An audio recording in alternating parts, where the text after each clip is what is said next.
Revelation chapter 12, read first and then with commentary. And there appeared a great wonder in heaven, a woman clothed with sun and moon under her feet, and upon her head a crown of 12 stars. And she, being with child, cried, travailing in birth and pain to be delivered. And there appeared another wonder in heaven, behold, a great red dragon, having 7 heads and 10 horns, and 7 crowns upon his heads. And his tail drew a third part of the stars in heaven, and did cast them to the earth. And the dragon stood before the woman which was ready to be delivered, for to devour her child as soon as it was born. And she brought forth a man-child, who was to rule the nations with a rod of iron, and her child was caught up unto God and to his throne. And the woman fled unto the wilderness, where she hath a place prepared of God, that they should feed her there 1,260 days. And there was war in heaven. Michael and his angels fought against the dragon, and the dragon fought against his angels, and prevailed not, neither was their place found any more in heaven. And the great dragon was cast out, that old serpent called the devil and Satan, which deceiveth the whole world. He hath cast out into the earth, and his angels were cast out with him. And I heard a loud voice saying in heaven, Now is come salvation and strength, and the kingdom of our God, and the power of his Christ. For the accuser of our brethren is cast down, which accused them before our God day and night. And they overcame him by the blood of the Lamb, for the word of their testimony, and they loved not their lives unto death. Therefore rejoice, ye heavens, and ye that dwell in them.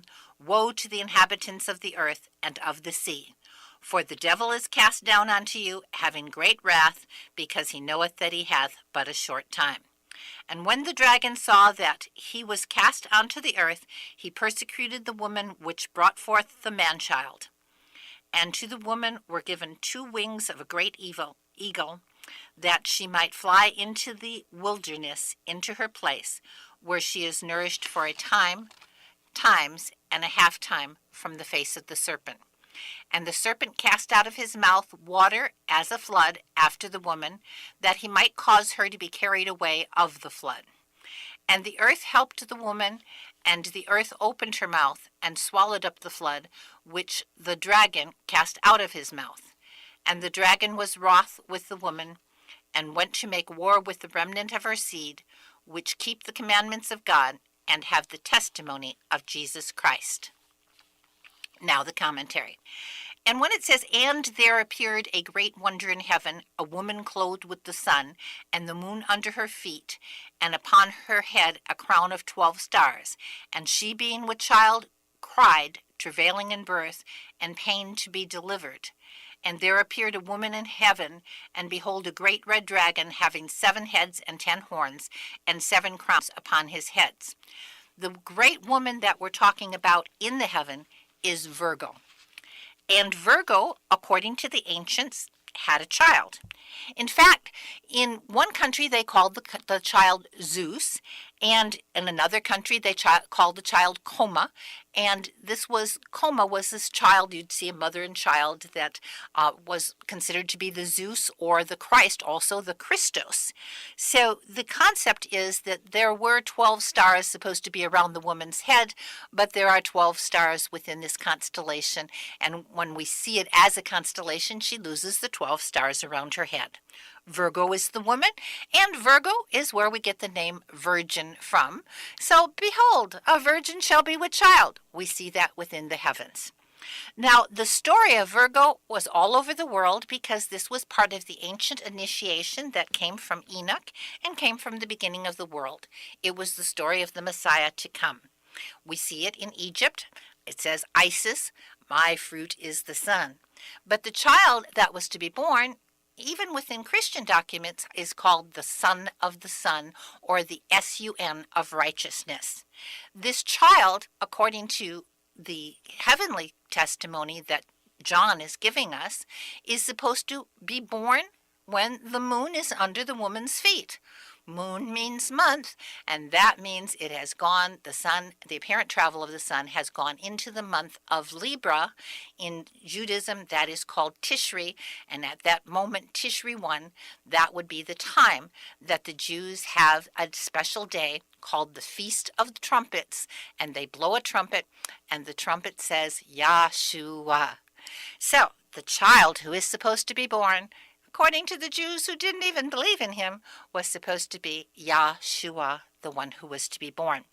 Now, we hear a lot of people trying to tell us, okay, well, a virgin with child. Don't you know, Jesus isn't the only one. We hear about that from Horus, Tomez, and so forth. Well, Horus is a legend. Tomez, the sun god, is based on the legend. And we have many other examples of this. Krishna, according to the Hindu deity, was born of a virgin in around 1200 BC. Mithra, born of a virgin in a stable on December 25th, around 600 BC. His resurrection was on Easter. Zoroaster, born 1500 to 1200 BC. Babylonian god, born of the virgin Ishtar. Indra, born of the virgin in Tibet, around 700 BC. Attis, born of the virgin named Frigga, around 200 BC. Dionysus, the Greek god born of the virgin. And of course, Dionysus made water from wine and was supposed to have been born in a stable, like Christ. Quirinus, a Roman savior born of a virgin. Gautama Buddha, born of a virgin in Maya, around 600 BC. And so when they tell you this story, don't roll over for it. These are the people who are professing themselves wise as they become as fools. Because if we look to the celestial heavens, it's going to tell us a lot more about this Messiah, and we're going to see the Messiah can only be Yehoshua or Yeshua. First of all, he should be born on Tishri 1, and the trumpet calls on Tishri 1 and tells us it's Yahshua, and that's the true name of the one we call Jesus. They called him Jesus in Greek because they had no other word for the Savior but the Zeus, the child of the Virgo in the celestial heavens. But Jesus wasn't really born on Christmas or December 25th. Jesus was born on Tishri 1, according to the heavenly testimony, and we can prove that from the book of Matthew. Matthew doesn't tell us when Jesus was born unless you're looking for it, and here what we find is Elizabeth's pregnancy. Mary conceived as Elizabeth was 6 months pregnant, and Elizabeth was married to a priest. The priest served according to the courses of the moon, and he came home and got his wife pregnant after he had served within the temple. So that can be timed, and from that timing we find 6 months later Mary would have become pregnant. If Mary had a 9-month pregnancy, which we expect because that's a perfect pregnancy and it's a perfect man, the Messiah, then the child would have been born on Tishri 1. So Jesus fulfilled the heavenly type of the moon underneath the feet of the virgin who was supposed to stand in the heaven as a sign of the Messiah who was to come. Also, we have to understand as we continue on, it says, and there was a great wonder in the heaven. Behold, a great dragon having 7 heads and 10 horns and 7 crowns upon his heads. That's Draco. And his tail drew a third part of the stars of heaven and did cast them to the earth. They say that celestially the tail of Draco does go a third, spins around and is like 1/3 to where it's 1/3 of the heaven and would drag down a third of the stars. But the concept also has to do with the story that we have read within the book of the Bible and the book of Enoch, talking about that Satan had brought a third of the angels down.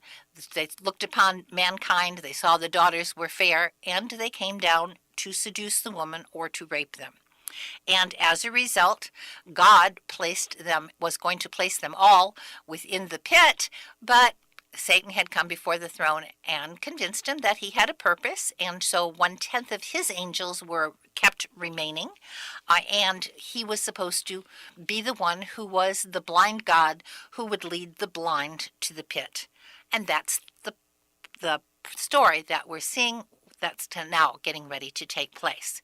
And so when it says, and she brought forth a man-child who was to rule, that would be Jesus, and all the nations with a rod of iron. Her child was caught up to God and to his throne. This is what we see in the apparent travel of the Son. We talked about the Son of Man was supposed to be the one who was on a cloud coming before the Ancient of Days. The Ancient of Days describes Orion, hair as white as wool, eyes flames of fire, and so forth.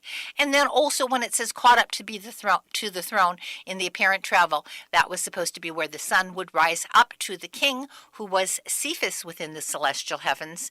And Cephas also is supposed to be a sign of Yehoshua or Yeshua. And we heard this in Zechariah as Yeshua the high priest, and Yeshua and Yehoshua are the same name. Yeshua is an abbreviation for Yehoshua, was supposed to be a sign to be wondered at, with Satan at his hand, next to him, and to be the accuser. Celestially, we see a king, and Draco is right next to him. So this is like unto the sign.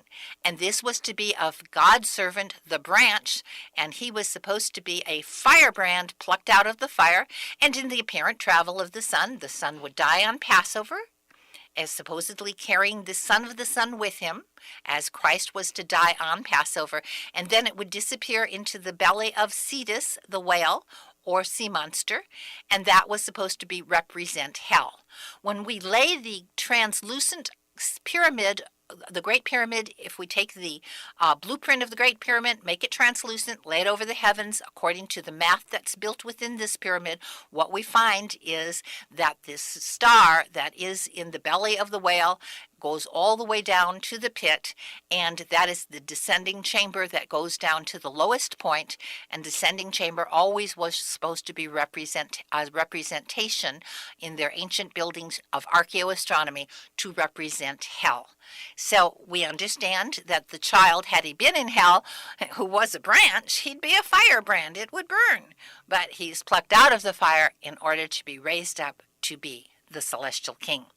So Cephas in the celestial heavens, his real name is the branch, and the child who was to come was to be the one whose name was the branch. So the man-child, who was Christ, is the one who would to rule with a rod of iron and was caught up to his throne. And then it says, and the woman fled into the wilderness, where she was given a place of God, that they should feed her there 1,203 days. This has to do with the measurement of time. We'll go into that in a little bit later. Then it says, and there was war in heaven. Michael and his angels fought against the dragon and his angels. And celestially, what we're talking about is that Michael in the celestial heavens we're supposed to be seeing. One of the men, there are 7 men in the heavens, and one of them is supposed to stand for Michael, and that's what we're looking at. In the Jewish Zohar, in the Kabbalah, it talks about 4 levels of creation. Within these 4 levels are the several heavens that Enoch had spoke of, but within the bottom layer was supposed to be the earth. Above that was supposed to be where the stars were. Above that were and there are 72 ancient constellations, 36 in the upper hemisphere, 36 in the lower hemisphere. Above that were supposed to be the 72 angels, and above that the 72 names of God, and above that God himself, the unknowable. But 7 of these angels in specific were supposed to be the angels, including Michael and his angels, and the dragon, as we see, is supposed to have 7 heads, and that will go on. It says, and there was war in heaven. Michael and his angels fought against the dragon and his angels, and prevailed not, neither was their place found any more in heaven. The great dragon was cast out, that old serpent called the devil, which deceived the world. He was cast to the earth, and his angels were cast out with him. So what we're understanding is this war in heaven was based on the equinox. At that time, when the pyramid was built, the equinox was in Scorpio. The height of the heavens was a star, Akram, meaning war, and here darkness and light were said to fight against each other. But what happened in the fall was that darkness would overcome and win, but then in the spring, light would win. In other words, darkness won as the days became shorter, light won as the days became longer. So they prevailed not within the celestial heavens. And that's really a very important key, because Michael, if he stands for the man that's supposed to be at the height of the heavens where there is war in heaven, and he's supposed to be fighting, he actually is standing there. Ophiuchus, the serpent holder, stands where Akram is in the heavens, where there's war in heaven, and Ophiuchus is wrapped around by a serpent. And so when it says the dragon was cast out and that old serpent called the devil, well, Draco has 7 heads within the celestial heaven, and they are supposed to be the symbols that we're supposed to be seeing, and Michael was supposed to be the king of the 7 angels. So Draco holds in heaven, in the heavens, there are 3 serpents in the hand of Hercules, Hydra, Hydrus, Draco himself, and Serpentarius. Serpentarius is fighting with Ophiuchus, the serpent holder, and Ophiuchus, John is seeing in this, pictured as Michael. Now this is really important, because when we look to the celestial heavens, if we take and see Ophiuchus, or the serpent holder, as Michael, then Michael's supposed to have 7 angels, and that means that the 6 other starmen are supposed to be representation of these angels as well. And in the book of Enoch, it tells us the names of the 7 angels, but specifically there are 4 angels that are really important, and that's Michael, Sariel, Uriel, and Raphael. And why are they important? Enoch says they're the ones that cast the serpent in the pit. Now, the 1QM War Scroll does something really unusual. They have towers that are built for the war, and shields are placed upon these towers, and the shields on the towers have the names written on each of them. The four shields, the 4 towers have 100 shields each, and the names written on them: Michael, Sariel, Uriel, and Raphael. And this is a big key for the war, because the heavens and the temple of God are supposed to be like unto the Great Pyramid. The Great Pyramid is like unto the heavenly temple in one sense, but also, according to those who know from Egypt, according to Budge and the Book of the Dead and the pyramid texts, the Great Pyramid is supposed to be made to be an image of the mound of creation, and the mound of creation, according to Genesis, was supposed to be in Jerusalem,